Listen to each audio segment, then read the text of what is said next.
What is happening, my friends? Welcome to another great episode of the Arrington Gavin podcast. This is the show where we discuss trending news and thought-provoking topics from the fields of politics, sports, pop culture, and so much more.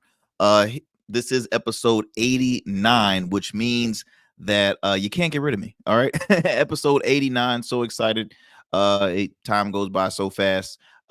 Please be sure to subscribe, hit the like button, leave a comment on our YouTube channel, R Smooth Club Media. You can, of course, watch the video version of this podcast on Facebook at R Smooth Club Podcast, on X at RSC Media, and those are the platforms where you can watch this program every Monday, Wednesday, Fridays at 5 p.m. Now, if you prefer to listen to us, via podcast, you can do so wherever you listen to your podcast, whether that's iHeartRadio, Spotify, Stitcher, Apple.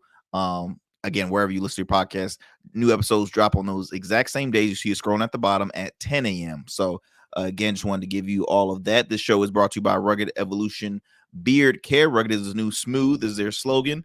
Also, I want to start off by making a shout out to my good friend, Mr. Maynard Scales. He's the general manager of WNSB Hot 91. This a radio station out here in Hampton Roads. I'm happy to be a part of the WNSB family. I host a weekly radio show there every Sundays at 12 p.m. Called In Your City. It's hosted by, of course, myself, along with my good friends, comedian Ciroc Fox and hustle queen, Miss Michelle Young. And, of course, I always acknowledge our amazing producer, Mr. Cam Golly. But the reason why I'm shouting out Mr. Maynard Scales is because earlier today, guys, I had the opportunity to be a part of a panel talking about podcasting and radio over at Norfolk State University. Behold the green and gold for you NSU alums that happen to listen to this show. It was an awesome time. It was hosted by the mass communications department at NSU. They had a slew of conversation. So we actually started off this morning talking about podcasting and radio. It was myself along with my good friend Dr. Eric Clavel, who we've had on the show, political and legal analyst. He's also a host of two programs at WNSB, and he is also an aide to the president of NSU. And I made a new friend in Miss Yvette Legum. She's the host of let me not get this wrong because I just found out today. It's called Tweet Trend Trendy Tweets. No, Tweet Trendy. There we go. Tweet Trending.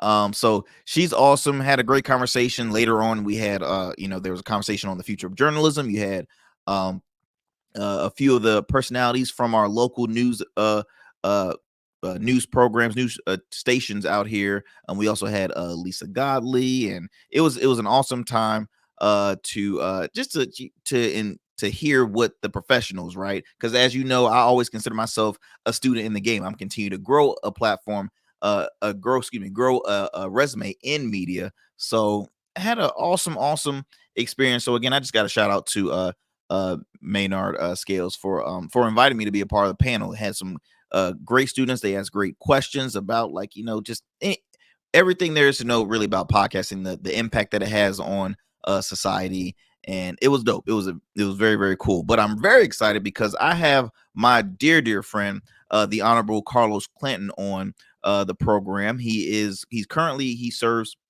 on the Norfolk City School Board, but he is running. He's also a candidate for Norfolk City Council Super Ward 7. So I'm very excited to have him on the program. As you know, the 2024 it's election season. So the majority of the guests that we've been having on this show has been either candidates, current officials, people that have positions behind the scenes, where if they're strategists or people that serve on their local city committees, party affiliation committees. So I'm very excited to have Carlos on, man, because Carlos, let me tell you something. Carlos is a person where there's no other sharper brother. And I'm not just talking about the way he dresses. I'm talking about, just how he presents himself. He's one of the smartest people that I personally know. I kid you not. Just a kind soul, spirited dude. Very passionate about Norfolk. That is one person I can say that man is passionate about Norfolk, his community, but really just the city. He knows his stuff. I'm very excited. The fact that when I found out that he was running for a higher office, I'm like, Well, shoot, I'm waiting for you to run for president. I'm skipping. I'm like, this man need to be president. I'm telling y'all gotta enjoy this conversation. So without further ado, let me go ahead and bring on my dear friend, the Honorable Carlos Clanton. Carlos, how you doing, my friend? Hey, I'm doing well. Let me lower expectations. I know Arrington set everything up so high Sorry, I down there, try. but I'm sorry. let's I'm lower sorry. expectations. So, but no, thank you for having me, bro. This is a great opportunity.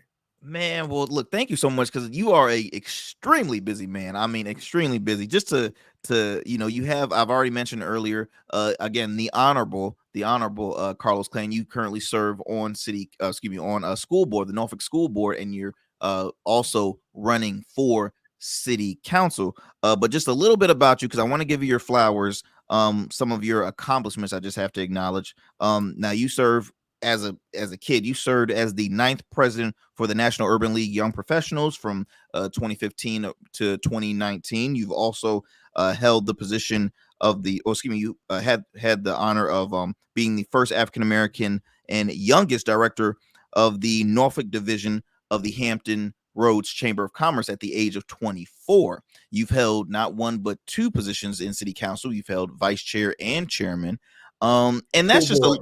I haven't gotten there yet. School board. You said school city school. council. I'm Speak it into sorry. I'm existence. sorry. People been I'm doing sorry, that. y'all. I'm sorry. Arrington just like to speak stuff to an existence. I'm sorry. Look, I don't like to brag, but look, candidates that do come on this program, win. I'm just saying. That's just Yeah. me. That's just me. That's what the fans have told me. That's what the fans have told me. But you have a huge list of accomplishments. It was so many on here, I couldn't name them all. But again, I just wanted to give your flowers because this is stuff that should always be reminded to people that we not only have people like you in our community and here in Hampton Roads, but really just in the Black community. I think it's very empowering to see a person of your stature doing what you do, and it's not easy because you hold a lot of hats. You hold a lot of hats and a lot of position outside as outside of politics. You are a big proponent for the community, especially youth. You do a lot of work. You work with a lot of nonprofits. I know you do one with the Friends of the Juvenile Court for the city of Portsmouth. I mean, you have so many hats, man. I want to first by ask, where did this passion of being a servant for the community start for you? Man, honestly, I have to say that my grandmother growing up, I was really close to my grandmother. And Mm, one of the things my grandmother would always tell me is that in life, you're going to have somebody who's going to be smarter than you. They may have more money than you. They may even be stronger than you. mm, But there'll never be anyone who can outwork you. And she would always remind me that it was better to give than receive. And it wasn't until I grew up, and start looking back at my upbringing. I didn't. I guess you would say, in some respect, man, we came from poverty. My mother was a single parent. I was the oldest of three. Think about staying in a two-bedroom duplex, and I just remember working hard. I just remember that being instilled in me from my church family, that it was just better to give than receive. And through that giving of time, energy, talent, I've never forgotten that. And that's kind of my mantra. mm, And even for my campaign, when I started saying, typically people get mottos and slogans for their campaigns, that should speak to you, who you are, not just what you're going to do for the group or the people that you want to serve. But mine is shaped by service, committed to community. mm, Shaped by service, committed to community. And when I look at that, everything that I've done in my life, the people who have poured into me, um, they've embodied me and given me the ability to pour back into others. And you talk about my passion for my city. Yes, I rep my city. I've been to all but two of the 50 states across this country. I've been a lot of places, but I tell anybody, there's no place like Norfolk. mm. Or I just went through this whole campaign with Visit Norfolk. How do you say Norfolk? Oh, that's the question. That's a whole one you need to have by That yourself. is a long debate. That is a long debate. Because sometimes I get in there and it's Norfolk. I mean, you never. But honestly, it really, I feel good. Not that that it's some self gratification type of thing in there, but it feels good to do. Mm, I have the ability. I've got talent, skills. I've just always been a helper all my entire life. How can I support? and it's not really looking at what I'm going to get in an immediate back. I've never been a transactional type of person. I believe in planting seeds, nurturing those seeds with time, talent, your treasure that you have there, and seeing folks and people become better versions of themselves. Because I know what it means when somebody invests. Somebody was saying about a young person. Mm-hmm. You will see so much to come out of a young person who knows that a caring adult is there doing for them, not seeing anything come out of it other than you doing well. And so when I think about my whole life journey and kind of where I've been and where I'm at now, this is all this is for me, man. I'm running because I want to serve. I'm serving on the school board. I ran in 2018. I worked for Norfolk Public Schools and community engagement for 9 years prior to that, after leaving the chamber.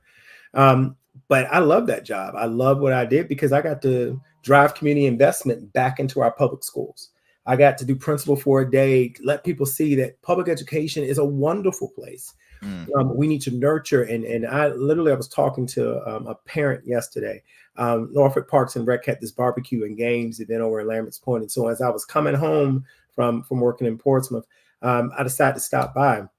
I just love interacting with people. And I was talking to this mother who was sending her both three of her sons, or two of her sons, to private school. And I asked her why. Why did she decide to go that route? And she literally told me, she had an experience, it was a bad experience. Now she's in a situation where she's not going to be able to afford private. And I told her, I said, I want you to give public education back a chance. Give it another. And we talked. And I didn't mention anything about my role or function. I just talked to her. And then at the end, she says, well, what do you do anyway? I said, well, I serve on the school board. And she said, why you ain't tell me that in the beginning? I said, because I don't lead by position. I lead from the heart and what I know. And I can tell you that I'm a proud product of Norfolk Public Schools. I grew up right here in Lambert's Point, single parent. And I said, and I can guarantee you that if you get your children, get your sons involved and invested, and you pour into them, you get them latched onto something and open up their minds to the endless possibilities of what they can do, I can tell you they'll never stray away and they'll continue to move forward. And it was a great time. I just love talking to people and just being able to share my story, man.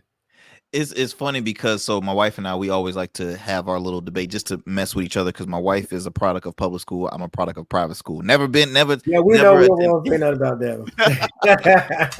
never. But Norfolk has as a very important piece in my heart because being a lifelong resident of Chesapeake, I attended private school all my life all my life from pre-K all the way to high school was in Norfolk. My dad, he is a born and raised Norfolk. I don't even say the word right, but born and raised in Norfolk, and retired from the fire department. He's now a current educator with Voltech in Norfolk. I mean, that is Norfolk, graduate of Booker T, graduate of Norfolk State. He is Norfolk all the way. So Norfolk has always had a huge piece in my my heart. My parents got married out of from a church in Norfolk. We have a huge church family in Norfolk. So Norfolk is very very impactful. So I love seeing the growth and love seeing when stuff goes wrong in Norfolk. My heart goes because I'm like that's like home. We my parents always talk about potentially moving to Norfolk when I was younger, but we end up still staying in Chesapeake. So besides saying all that, man, I love what you said just as far as you don't want anything in return, which I love that. And I think a lot of people who are listening or watching this right now should definitely take that into consideration, because I repeat the same thing when we have the conversation of politics. Voters on a local level, state or federal level, they always feel like politicians are either looking for the benefit of themselves and not for the people. They think it's always going to be the same old promotion thing. Hey, get me elected and I got you back. And then they forget, you forget about the voters. And a lot of people are starting to lean away from that trust of, they're like saying, well, why even vote? What is the importance of even voting? Why it's the same old. So I love the fact that you're just, again, showing your compassion for the people. I know, not trying to get off topic, but with the bridge collapse that just happened in Baltimore, the mayor, one of the questions the reporter had asked, which I'm like was kind of a messed up question to ask. Yeah, He automatically said that Okay, when is the bridge gonna get fixed? When is this gonna get what? And I'm like, dude, it's like this bridge just fell down. Like, why you? And the first thing he said, well, first we're gonna find who, the people that are missing. He already went for the people.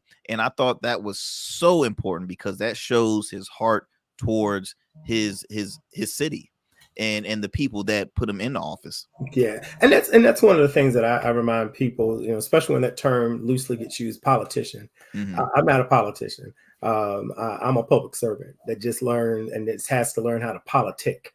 And when I say, and there's difference because there's politicians who want to learn the game, and it's all about, it's the horror stories you hear all the time. But if you are a true public servant and the stuff that we go through is I'm not making a whole lot of money. I'm not here for the money. The amount of time and energy. And then honestly, people have various different, their lens, their experience, their life experiences. So you have to be a good listener, and not a good listener in the respect of responding, but you have to really care about what people are talking about. And I know that when people come in and they share their experiences, share their frustrations, or share their excitement, I'm working in the back of my mind on, okay, who do I need to go to? How do I help them? And if you're going to serve in office or serve an elected office, it's about helping people. It's about engaging with people.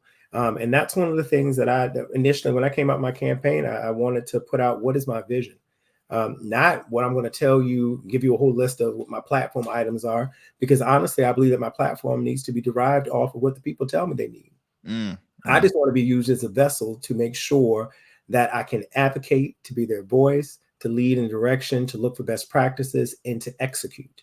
And most importantly, at the end of the day, that I can give to the community who elected me into a particular office, hold me accountable. If I said that I'm going to work on these things, hold me accountable. And I've always been that transparent type of person. I'm not going to just tell you something because I think it's going to get me a rah-rah at that particular point. No, I'm going to give you the transparent, what the real deal is. And I want you to walk along with that. I want you to trust me. That because I'm not always going to do, or I'm going to cast the vote that you want, because I have to do what's in the best interest for the masses. And so my thing is, I much rather for you to believe that I have integrity and that I may not always do what you want, but know that I've done the best job that I can. I've researched, done gotten the information, and then I've executed in the best interest of people. Well said, man. Well said. Before I ask your reason for running, please explain to our audience the ward system, because see, in Chesapeake we're at large, and at large meaning the whole city of Chesapeake can vote on who they want in office. And that is not just a certain section. Explain the ward system now. Is the ward, is that the exact same as a district system, or is it? Yeah, it's like that and I'm gonna give you a graphic, so at this point you can probably pop it up when we talk about it. But there is Norfolk is broken up into 5 wards, and then we have 2 super wards. So there's 5 individual wards, and right now, me being an elected member of the Norfolk City School Board, I represent Ward 3, which essentially is the center of the city. So I have like Norview, the airport, that goes all the way down to Booker T. Washington High School, a little bit of in front of Norfolk State. But that's Ward 3. And then there's all these wards around that one. And then there's Super Ward 6 and Super Ward 7. Super Ward 6 kind of takes from downtown Norfolk on the Waterside district side and wraps itself all the way around to the Naval Base, to Willoughby. Oh, wow. Okay. It takes you all the way out to East Beach. Okay. Super Ward 7 is everything in the middle. So I could take you from Southside, Berkeley, Compostela, up through Booker T. Washington, Azalea, all the way out to Military Circle, Easton, Lake Taylor High School, up to the airport, then come back over middle section of Norfolk in the respect of where the Walmart is on top of the drive, and we're gonna ride Little Creek all the way over. Everything on the bottom south side to what we have Titustown, right over there by Ward's Corner. It's going to split up. It's going to go up to the Naval Base, Northampton a little bit, Camp Allen, all around there. And then it's going to duck back around. And then I have Lambert's Point, Park Place. So it's a unique kind of thing. And that's it. I'll give you the map so you can see it. But essentially, the Super Ward 7 seat represents half the city. And it's the central part of the city. It also has the St. Paul's Quadrant, that new development that's going on there where the old Tidewater Guard. Okay. I know where that redevelopment is happening. So Knowing and understanding the various different dynamics of our city, knowing the historical aspects of our city. One thing I've learned, people have deep passion, Mm-hmm. and they carry some of that on because of experience. Working on the public school board, you have to understand about real integration and segregation in that respect. And many people will say that we've the resegregation of public education because of our neighborhoods. Mm-hmm. So when we talk about affordable housing and making sure that people have a place that they can live, I remember, man, when I was in college, my first apartment was $500. Man, I thought I was doing something. You would say $500 a day, you probably stayed in a hostel. I don't know. Not even a shed. Not Okay, even a that's shed. not even Yeah. a shed. But you think about rent is 1,500, 1,800, 2,000, depending on where you're at. That's a Mm, lot of money. yeah. And so when you start looking at that, that's important when we look at Norfolk. Norfolk is a landlocked city. And so we've got government, we've got the world's largest naval base, we've got public schools. We don't get tax revenue off of that. So there's a lot of different balancing acts of things that have to take place. The city just released a budget, but parks and recs, Mm, recreation centers, libraries, the quality of life. And that's one thing I will say, not just Norfolk, but Hampton Roads as a whole. I believe that our community offers a lot of quality of life. I've been to a lot of mm. places. It's great for a weekend, but man, I want to get back home because I know I got a park, I got a backyard, and being right where we are, we're in the middle of it all. If I want a change of atmosphere, I can go 2 hours and go in the mountains. I've got water that's surrounding me around here. I've got beaches, I can go biking. It's just a whole lot. So I tell people this is a unique place. And that's why I'm still here. I mean, I could be anywhere in the world, man, but this is home. Look, y'all. I need Carlos to help with my wife. She still has no, I'm joking, because you know what? I think my wife is starting. Hampton Roads is starting to grow a little more on her, because at the time, and I can't lie, when I was in high school, I was already focused. I'm like, well, I can't wait to get out of Hampton Roads and Oh yeah. this and that and the other. Oh Never yeah. really knew, never thought of what my future was gonna be. Yeah. As far as like business and all this, never had that plan. But I was already determined. I'm like, well, I have to get out of Hampton Roads, because to me, I just thought that Hampton Roads didn't really have a lot to offer. Then when I got to college, and then especially when I graduated, I'm like, wow, I started waking up more. I'm realizing, wait a minute. Like you said, I've gone to so many places where if it's extremely busy, where all the action happens, where all this happens, I'm like, you know what? I would rather be here where, say if it's an up and coming growth, I would love to be a part of it, because There you you're right go. there in the midst of all the growth that's occurring. So and I'm glad you mentioned that, because when I became director of the chamber back in 2004, around that time, there was this big rush to Atlanta. Mm, It was like all the young professionals were going there. Of course, the Atlanta metro area has a lot of colleges, universities, but there yep. was a lot of growth and a lot of job opportunities.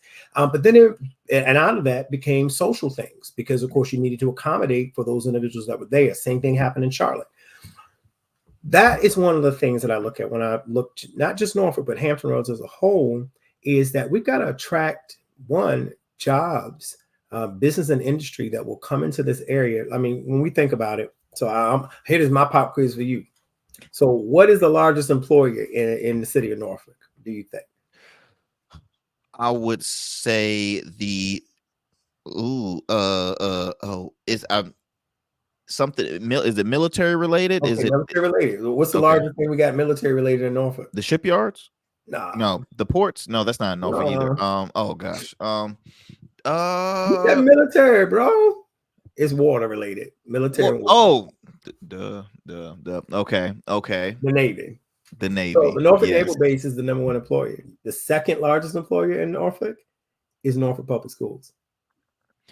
Yeah, Wow. yeah, it's Norfolk Okay, so Public. that's definitely new. So I'm familiar. Okay, so it makes sense about the Navy, but okay, I never knew that about the You think Norfolk about Public that, School. we've got 49 different schools throughout Norfolk, and then the teachers, the support staff, warehouse, all those other things. So we're the second largest employer.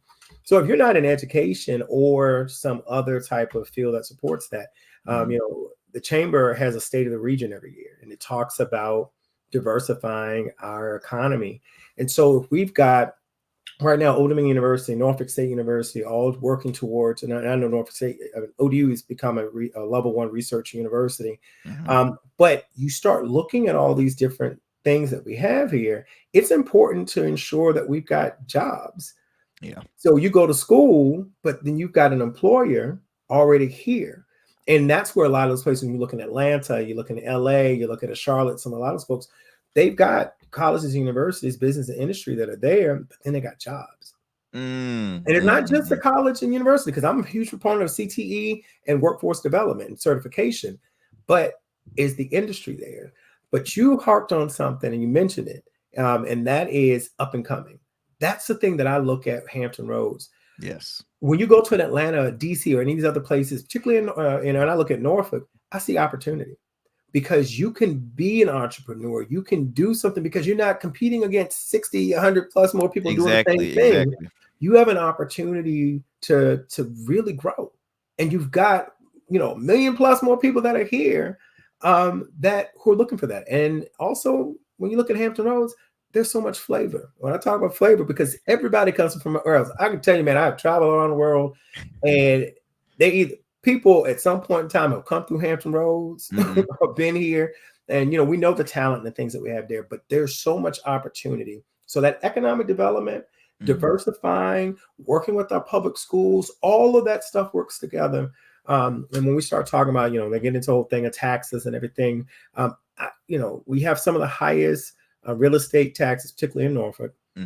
But how do we reduce that, but still be able to provide the services? So we have to be strategic about that. I'm a very prudent person when it comes to money, and about making sure that we spend it wisely, and that we're strategic about it, and making strategic investments.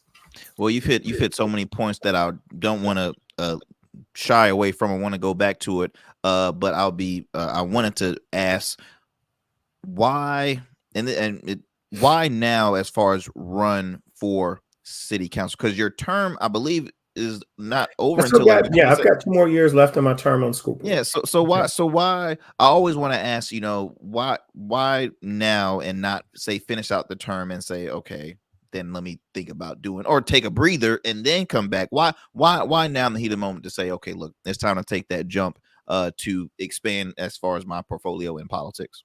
So I'll tell you, as a public servant, as a public servant. Well, yeah, that's all right. I'll tell you from day one, people were like, so when you running for the next thing, when you running for the House, well, you know, you need to be at the Senate. And I have never been a person to chase position. And so I'm a huge advocate of public education. And even being a member of the Norfolk City Council, I will still be a huge advocate for public education. And what people have to understand is that on the school board side, I create a budget. The superintendent sends us a budget. I approve that budget. I send it to council. City council is the one who funds that budget. Okay. And so I still will be involved and engaged in that perspective. I'm still doing my job. This opportunity presented itself. I had honestly looked at, this was going to be, I'm in my second term. That I would potentially be running for the Ward 3 seat. My current councilwoman said that she was not going to seek re-election. But when the opportunity presented itself for the Super Ward 7 seat, I realized I'm in Ward 3. Ward 3 is in the middle of the city. I love Ward 3. I represent Brook T, Norview. You kind of put that in perspective. But I'm a West Side kid. I grew up in Park Place and Lamberts Point. I went to Maury High School. I got family on the South Side in Berkeley. And I can tell you, every election that comes around, I got folks to go, I went to the ballot box and I went to go vote for you, but I didn't see your name. If anything, I see, you know, when you talk about Super Ward 7, that's a lot of people. It's a lot of being involved in the community, knowing the community, being in a position in my life right now. You know, I don't have a whole lot of things. I mean, I'm single. I'm a great uncle. You know, I love to be able to pick up and go because I'm such a servant. You know, I want to give back. So when it came around, I mean, honest, I thought it was the perfect time. It was time that I could still serve on the school board. I could put my foot out there. People have been asking for me to do it. And so I'm doing it. I'm doing it not for self or pride or ego. I'm doing it because I want to serve. and I want to be able to serve at this next level. I'm the former director of the chamber. I'm doing education, but there's so much more to me. I'm a tech savvy guy. I'm forward thinking. I want to bring ideas from around the country, around the world, and figure out how that we can make this place better, how we can make Norfolk better, how we can serve the citizens better. And so anybody who knows me, I'm a hard worker. And what I can do is I know that I'm a candidate. I'm the candidate who's going to be out there, who's got a demonstrated track record. I've demonstrated. There was a lot of naysayers. Man, there was so many folks, politics is not an easy thing. And people have come to me and said, I'm so glad that you're going forward and doing that. Because people they know my heart. They know at the end of the day that I'm doing this for the right reasons. I'm not doing it because I want a title. I want to do it because I want to serve. And I want to do the best job I can for my fellow Norfolkians. And look, y'all, and Carlos is speaking the truth because he's a very, very well-respected, likable person on all sides of the aisle, which is, you never hear that a lot, at least now, the way people can see it in the public eye. They always think it's divisive. No, it's the opposite for Carlos. He's well-respected on all sides of the aisle. And so again, I'm speaking highly about you. But look, I've spoken with a lot of close friends and family that are residents in Norfolk, some that are just business owners in Norfolk, and just by having the conversation, I thought of a few things I wanted to bring up. Okay. As it happening in Norfolk, you spoke about affordable housing. There's a lot of new development happening in Norfolk, where you see a lot of luxury apartments being put up, and you see, say, more lower income communities slowly but surely kind of like get smaller and smaller. The cost of living is not getting any cheaper. That's happening in all cities, really, and just all around the United States. What, as far as, and I don't want you to share any really too much of your platform, but as far as how is Norfolk treating the whole affordable housing issue in Norfolk? Because I hear that a lot right now, because they're building this, they're building that, they're this and this and that, and where are they gonna go? Because it then ties on to another topic I want to bring up, but I kind of want to speak on the affordable housing. Affordable housing is definitely one of the tenants for me right now. I kind of mentioned that right now I've got a survey out. I'm surveying the citizens of Super Ward 7. I've got a whole different list of litany of topics, and I'm asking people to tell me what is your greatest priority versus what's your least priority. And then based on that one, I have my very first virtual community conversation that's going to take place on the 17th. And I will be doing a whole series of those in person as well as virtually, because I want to hear from the people. And one of the things that you're mentioning when we talk about affordable housing, that's an issue. And I've kind of mentioned that a little earlier. What we have at Norfolk is planning department. We actually have a neighborhood and economic development department that's overseeing also kind of like the St. Paul's quadrant and a lot of those different other things. But Norfolk has been a planner. We had our Norfolk 2030 plan. Now we're working on a Norfolk 2050 plan. But when you look at a city that's landlocked and we've got opportunity, but it's how do we reinvent ourselves? How do we create opportunity? And one of the things that I've looked at with the planning documents is that there's different types of housing. And, you've got some people, you either got an apartment, you think about it, or you got a single home, right? And so when you put all of that together, we actually have, we've got a planning book that's looking at, well, what about that? Some duplexes and triplexes and all these other different things of other type of housing that can be placed in sparse in between there. And when you look at some of the like Huntersville and Bruce's Park, where they're very small and traditionally they're small lots, how do you work that in there, but also make it affordable? And so a single dwelling home is probably not going to be for everybody. And when you look at being able to have options in housing, housing that have courts, that was big on the West Coast. When you look at 90210 and some of the other things where you kind of you had all the little bungalows around and you had a little court. There's a lot of different things in the city. I will give them credit on that in planning, that they are looking at how do we diversify that. So when you look at St. Paul's, wherever you are on the spectrum, there were a lot of folks who were for this, a lot of people who were against it. I worked on the CNI project over in Newport News when I worked in human services with HR CAP. But I also was very close to understanding what was going on here in Norfolk. And of course, for anybody who's looked at and understanding redlining, our city has an ugly past, where individuals who were low income were moved out of Mm-hmm. areas, promises were made, and then they built things that were not affordable. And so a generation of people were boxed out. Yeah. And so that was a fear. And if you lived around and you were here, when you start hearing about Tower Park with public housing, which was literally concentrated poverty, how do you break up that? We already know just concentrated poverty is not a good thing, Mm-hmm. because you get generational things. And so how do you break that up? And so when you look at housing that's taking place in downtown, you look at housing now that's got seniors, you got housing that's affordable, you've got housing that will also be next to single dwelling locations there that might be upper couple $100,000. But you look at Broad Creek, you look at some of these other places like Home and Ramen was showing, where if you go into Broad Creek or right around Richard Bowling Elementary School, you can't tell the difference between a subsidized housing unit that's next to something that's at market. And so, how do you integrate that and diversify that within the community so that everybody has an opportunity? Just because you're in quote unquote affordable housing or workforce housing doesn't mean that it needs to be a slum. Doesn't mean that you. I love that statement right there. So my thing is, I'm going to always advocate for people that just you go down certain neighborhoods in Norfolk and you're looking at. I used to ask myself growing up, why did grass look like that? And why it looks so nice over here? But then I would come home and I'd be like, well, why is this over here? Well, I don't mean to interrupt you, Carlos, but it's like they're like walking distance away from each other. That's what kills me. I'm like, hold up. I literally can say 1, 2, ooh, beautiful. 1, 2, whoa, let me hide your kid. Or the I mean, railroad track. Or the railroad track. I mean, literally, if you it think blows my about it, mind. the old thing would be on that side of the railroad track. And so when you look at now, like the railroad district, that's in Lambert's Point, anybody will tell you I love Fish and Pig. That's one of my favorite spots there. It's I on still need to Thursday. go. I hear so much great things. I Man, you gotta gotta go. go. I gotta go. So, but I love this thing of taking old warehouses.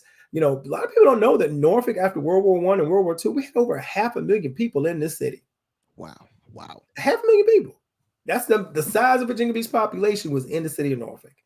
Wow. But you start looking at these older warehouses and some of these other things, and that's why I love like the peanut factory and some of these other locations that have taken these old places and turned them into lofts. And Yeah. they're attractive to young professionals and individuals who aren't looking to necessarily have a family, but I want something that's unique and edgy and different. Mm-hmm. And so I think those are the type of things where we begin to diversify housing.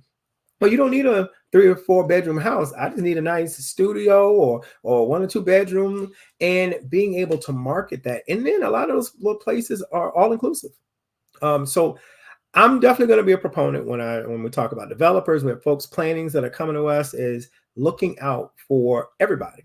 Mm-hmm. And that, of course, we need a tax base, but guess what? That apartment building still is going to have taxes because the owner of that apartment building's got to pay real estate taxes and so forth and that. But we can diversify. And I think that the city is moving in a good direction on that one. I want to keep that momentum and begin to bring some additional ideas to the table. I like when you had mentioned about how Norfolk has a lot of historic buildings that are now, say, developed into like lofts, this and that. But I do see a lot in Norfolk where it's a lot of. I see some ghost towns in Norfolk. I'm seeing property that has not been touched up, look like ever, and it's boarded up, and it's like you see where Norfolk wants to build and promote all this, but then it's like, okay, you see this happening right here. So as I'm talking as a business owner now. So for a lot of businesses, they're like, okay, it's hurting them because people are a little anxious on coming, because then you have you might see a growth in homeless rate. And there's not a huge, at least for me, I don't see a huge homeless Well, you see the population. homeless thing, but the city this year in their budget, which I'm a huge proponent of, that I saw here, was about reinvesting funding back in to deal with the homeless situation. The former Mayor Frame, had a commission on ending homelessness, and he was, how do we deal with that? I'll be honest, when a homeless person comes to me and asks me, hey, can you help me with this and that? I'm like, no, but here, let me give you this card. let me get you to the resources. That Mm. whole thing, like I can give you food, but if I teach you how to fish, you fish for a That's lifetime, right. right? That's right. So you got to get to the root cause, and that's where that whole human service component for me. I Yes. believe in having that experience that if a person can't have a roof over their head, okay, to know that they've got safe dwelling, if they can't put food on their table, Mm-hmm. if they can't provide for the basic necessities of being able to take care of their family, if they don't have access to quality health care, and that means that they don't have to think about, well, can I afford this medication, or can I get to this clinic here or this doctor's office? Because if you aren't in good health, then you can't work, and all that stuff. And that's what basically I learned from human services and social work, that self-actualization piece in that one. And so you have to take all those things into context when we're doing things, even from a city level. And so I look at that, and that's one of the things I am, access to affordable health care. Mm-hmm. Because if I want people to be engaged in the community and in the city that they love and that they're located in, I've got to make sure that those things are working. I've never been a person about handouts. I am all about hand ups and let me train you. I'm a trainer. My Amen degrees to in that. training. How can we make you better? How can we provide? When you think about a person who's living in public housing and so forth, I don't necessarily get on them. It's like, how do we break that cycle? Yeah. What can I What do can when we you do to help grow them to graduate to get out of this level and exactly? not And just that's keep it where I love when consistent? Norfolk came with their People First plan. Yeah. It wasn't just move people out of a community. It was, how do we equip those individuals who want to come back into this community, understand credit score, to understand about saving and about a checkbook? Because in many cases, many of them are living paycheck to paycheck. And that's Yeah. not down on anybody, but that's the reality of it. And so how do we break that generational cycle so that we can begin to have people to see and experience all the other things that we want people to be able to do? And so that's where I believe that sitting on council and running for council isn't about just sitting here, but it's, how do I take the concerns of the people that I represent, identify best practices, ideas, think outside the box, and to work with a group of colleagues on the council so that Mm-hmm. we can prepare a budget that meets the needs of the people. And that's where, I guess you can some respect to why I'm running. It's, how do we do that? And I'll tell you, I announced, not with the platform, because again, I Mm-hmm. said I wanted to hear from the people to determine what that platform, but I did cast vision. And being a leader and being a president, I understand that as a leader, you have to cast vision. And if the people don't see the vision, then it will perish. And so you got to cast that and put that out there. And so there were a couple of things that I put out there. One was about empowering community. I want the community to understand that we can't. It's not one person. I'm not the savior, Mm-hmm. but I am here to empower you and to give you the resources and provide you the resources, and provide you the knowledge and experience to know, and for me to be that voice and to be transparent and to share with you so that you can empower yourself, so we can take back our community policing, neighborhood block. Let's get back to the old school stuff that we know worked. Um, Accessibility and inclusion. Yes. Definitely making sure. I mean, there's a lot of things our city's done a lot with ADA compliance, but inclusion. And when I talk about inclusion, that's everybody.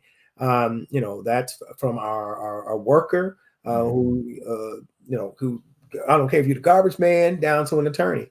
How do we create a city that's inclusive for everybody so that everybody can reap the wealth of experience? And I'm just not talking about dollars, but I'm talking about of experience and quality of life, and accessibility, making it accessible through our workforce development programs, accessible through if you're experiencing trauma in the respect of homelessness Mm-hmm. or housing insecurity or food insecurities. How do we work with our nonprofits and work with the city to ensure that when a person's having a rough patch, that we can get them over that rough patch, identify what the things that they're experiencing in that household, and get them on the right direction and give them the resources. That's what local government's supposed to do, to get people where they need to be. But being accountable, I talked about that in that respect, that I'm want to develop a plan and to say this is what I'm going to do. And one thing, if I'm elected as the councilman here in Super Ward 7, is that I'm going to give report cards.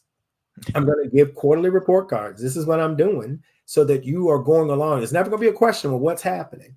You can go in. I'm going to be transparent. I'll be doing like I've done with social media, my website, making sure that the people can follow with me. Mm. And I want them to hold me Very accountable. important. I said I'm going to do something. And if we can't get there, I want you to understand why we can't get there. And not just saying something that's going to get you rah, rah, rah, get me a vote, and then you don't hear anything else from me.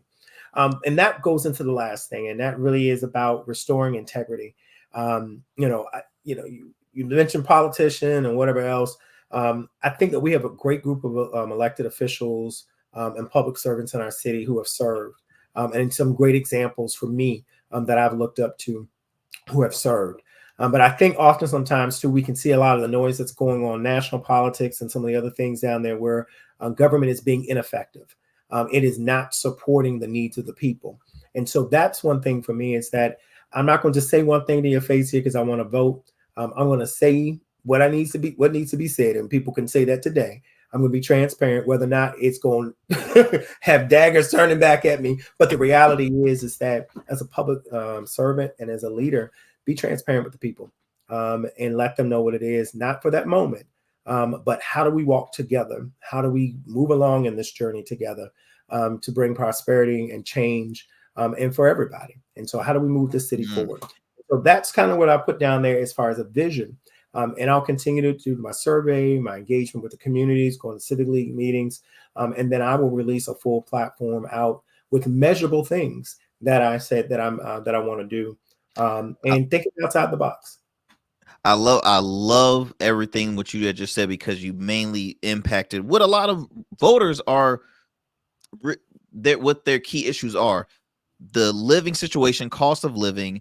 I will go into a little bit about crime in the city of Norfolk. City of Norfolk really has been progressing as far as crime has gone lowering down. lowering the crime, I think close to almost 30%, which is an amazing thing, because I feel like as a when I was in middle school and in high school, I ain't gonna lie, I feel like the 11 o'clock news was happening in the city of Norfolk. It's not anymore. It's I mean, not no, anymore.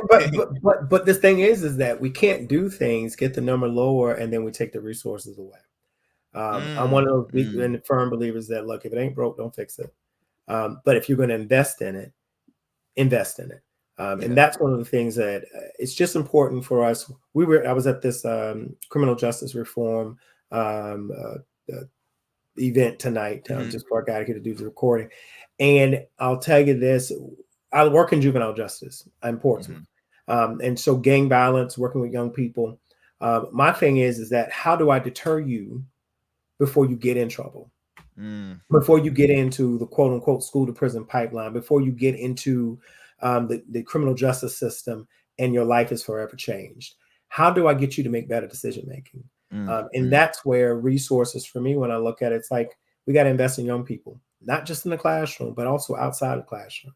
We got to make sure that our parks and recreation are open, that we're fully staffed, that we give things for kids to do during the summer, whether or not it's working or giving them camps so that they can enrich themselves.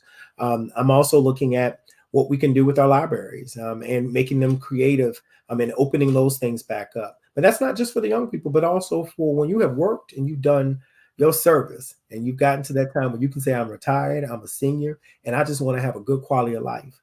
I also want to look at our seniors. Giving them recreation centers and giving them centers where they can still be active and live a full life, but access to healthcare, access to community, clinics and pharmacies and things like that. But looking at the holistic thing, and then also looking at public transportation. HRT has come a long way, but we're looking at expanding light rail. We're looking at renovations that are taking place at the airport.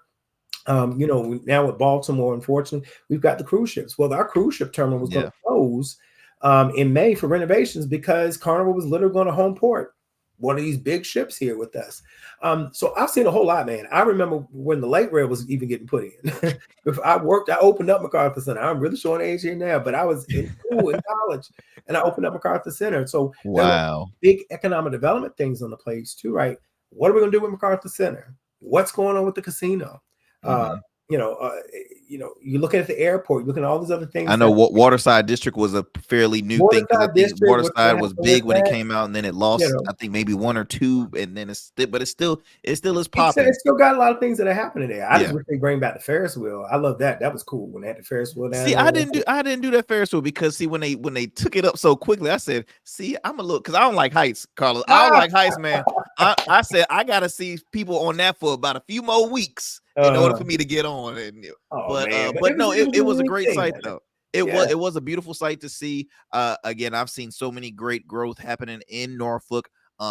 There's a just a great group of people that are that mean well for the residents and for the city of Norfolk.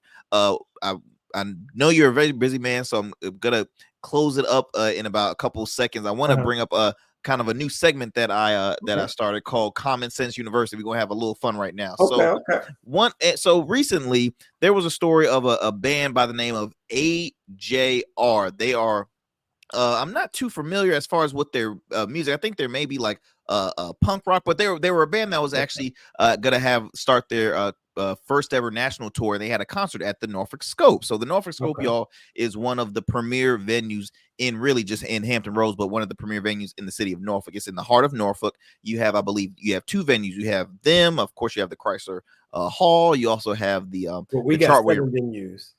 7 venues. Oh, Seven that's right. venues. The Norva. Hold on. Addicts Norfolk Scope. Theater, Addicts Theater. Yes. Harrison Addicts Opera Theater. House, Wells Theater. So, and that's the Okay, other see, I don't know if thing I've been people to don't Wells know. Theater. We are the arts capital of the Commonwealth of Virginia right here, because I sing with the Virginia Opera Company. So. And see, that's what I was gonna see. You stole my thunder, because so the reason why I brought this story was because this band had initially kicked off their tour. It was happening on Tuesday. As a lot of people know, I pre-record this show, but happening today was supposed to be the start of their concert that everybody was so excited. At 1 a.m. today, they canceled. They canceled the show, citing that the venue was too small. But reports, and this is by 13 News, reports have said that they have sold 5,800 tickets. The Scope can hold 11,000 people. Yeah. So the Common Sense University is the lead singer of the band came out and said, well, we were told this and that, and the venue is just too small. Sir, talk with your promotion. Talk with the group that you don't talk to bad about the Norfolk Scope, because the Norfolk Scope is a historic arena where we've had Kevin Hart, we've had Janet Jackson, and these people come consistently.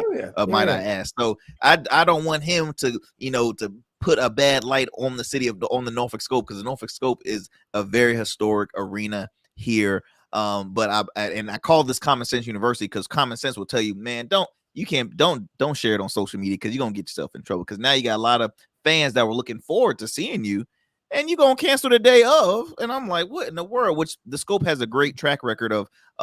You never really have any cancellation. If something happens, it's ahead of time. They refund all that good stuff. So this was kind of like a very talked about thing that just occurred recently. But it ties me in because, Carlos, you are a classically trained singer, might I ask. Now, y'all, Carlos goes on tour. This man is extremely talented. So was this your first love? Was music or theater? Excuse me. So honestly, I will tell people, music and theater and the arts saved me. And when I say save me, it gave me something. When I talk about when you have a kid to latch on, that was something my music teacher, Geraldine Boone, when I was at Blair Middle School, I was in the Hurrah Players, CC Tucker at Oldham University. I used to attend the ODU Lambert's Point summer camp, and then CC said, well, there's an opportunity because we got a theater camp here. And so that's how, for like an entire decade, I went to theater camp at ODU, all expense paid for me. And I traveled. I mean, DC and the Outer Banks, and seeing the Lost Colony. I was exposed to so many things that it really, when I say it saved me. So I look at that, and I look at so many kids who, and that's when I guess you can put it in that perspective. When I see kids, because I know when adults care and they invest in, that kids have an opportunity, and I've never forgotten that. And so I guess in some respects, there's always that pay it forward, that I work hard to give other kids that opportunity. Like the kids that are in my neighborhood, they know me as a school board member, and man, they invite me out to Color Wheel over at Little Creek. I mean, over at Norview Elementary School. But I love kids, and I want them to be able to have the endless possibilities. But music saved me. And I still sing. I just finished doing Madam Butterfly Virginia Opera, 33 years, man. But I also serve as chairman of the board for the Governor's School for the Arts. I'm on the Visit Norfolk board because I want to give them a different perspective on how they can do things to entice people to come visit. And how do we, that's why I was talking about that whole How do you say Norfolk? Exactly. You No, say, Norfolk, Norfolk, yeah, Norfolk. you know, okay. I've heard Norfolk. Oh, and then there's the other one. Like I think the Norva has it on the steps when they have artists come in and they go, "Hey, you know, it's so nice to be out here in North," and they tell people it is not such a, it's not Norfolk, it is That is Norfolk or hilarious. not. That is hilarious. That is hilarious. Yeah, Man, well, Carlos, I truly, truly appreciate you taking the time out your busy schedule, man, and talk with me here on the pod. I want to put up your website just so people can continue to read up on just more about you and just stay engaged, stay in touch with you. Whether especially for the people that are residents of Norfolk. Or even if you're not from the area that tune into this show, please read up on the great work and just read up more and stay engaged. And please support. Again, he has an amazing story. You hear a lot what we've talked about in this conversation, and hey, donate. Donate. Leave. Contribute to his campaign because he look. I'm telling you this again, and as Carlos is a very dear friend.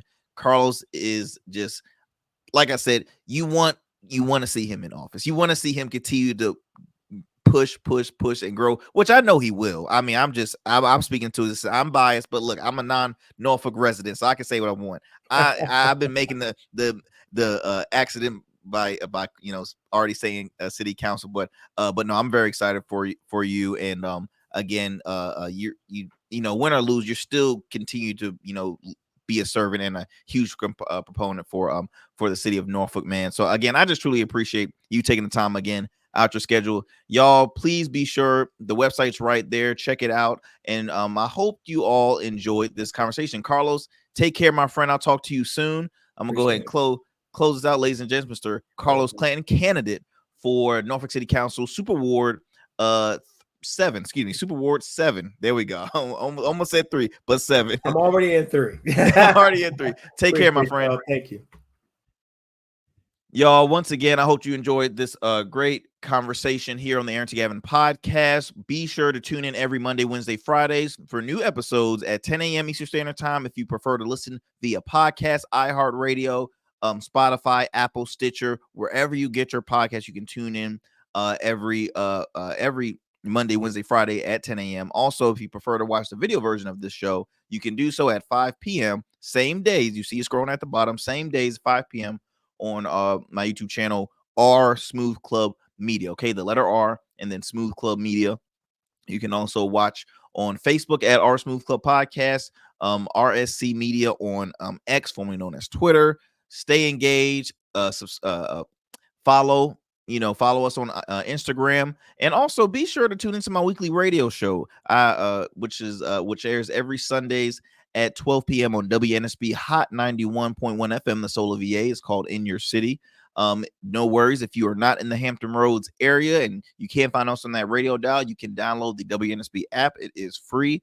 My close fam on there, comedian Ciroc Fox, that's Queen Miss Michelle Young. We discuss entertainment, talk, music, the whole 9 yards, not just happen locally, but all around. And yeah, so I will see you guys next time on Friday here for another great episode of the Arrington Gavin podcast. So like I always say, y'all be easy, stay blessed, stay safe, and just know that you always have a friend in me. Take care, my friends.